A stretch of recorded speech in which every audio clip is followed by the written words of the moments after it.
Right. So I'm Michael Curley, or Spicy Mike, and I own Seventh Dragon Knife Works. I made my first knife in 2009, but I never really got serious about knife making until about 3 years ago. I made some knives in between, but as far as when I actually started making knives, it was really about 3 years ago. I am completely self-taught. I've taken, actually I don't think I've even taken a class. I've taught a couple classes, but as far as things to help me learn, it's mostly just watching experienced smiths do their work and trying to mimic. Knife making can be an art form. It depends on what you're going for. A lot of people do like to make more art-oriented knives. I'm not necessarily one of those people. I do like to make nice-looking knives, and I don't mind making more art-focused knives, but I want my blades to be used, so I typically tend to stay towards the user end of the scale. Mostly I make kitchen knives, so I cater mostly to the home cooks, or if possible, more upscale chefs. So that's mostly where my focus and demographic lies. The extremely basic process of making a knife isn't overly complicated. All you really need to do is find a way to shape the metal, whether that's by stock removal or forging, that doesn't really matter.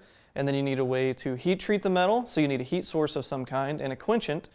You thermal cycle the blade after you're done shaping or forging, and then quench the blade to harden it. But then when you harden it, it's very brittle. So you temper it, typically between 350 and 600 degrees, depending on exactly what you're making. Then you do your final cleanup, put on handles if you're putting the handle on, and you're done. So I got the name Spicy Mike in an odd turn of events. I was going to the local VFW, and they started doing a wing night. So I went up there and tried their wings. I got a hold of the guy that was developing the sauce, and I texted him, and just to let him know who I was, I said, "Hey, this is Spicy Mike. I'd like to collaborate with you on your sauce." And the name just kind of stuck ever since that text.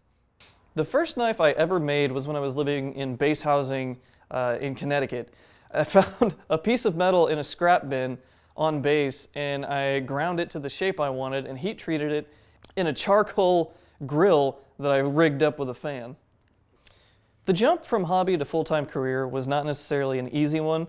I was frustrated with the job that I had at the time, and my knife making was starting to make an exponential jump. So it's definitely a lot tighter monetarily, a lot tighter on money than it was when I had my full-time job, but also I have a lot more flexibility now. If I want to work till 1 in the morning, I can. I don't have to worry about getting up at any specific time. The feelings I have while I'm making the blades are typically anger, frustration, wanting to punch the blade, but that wouldn't go so well. But most of my motivation and passion doesn't come from the process itself, it's the end user. The performance is different from what most people have ever experienced. So when someone purchases one of my knife and they get it and they send me a message how much they love it, how awesome it is, that's where it comes from. That's my driving force. Even though I've only technically been doing the whole knife making thing for around 3 years, I've got big aspirations. There's a guy named Mareko Malmasi that I've kind of started looking up to, and the way he does his kitchen knives is something I've started to migrate towards.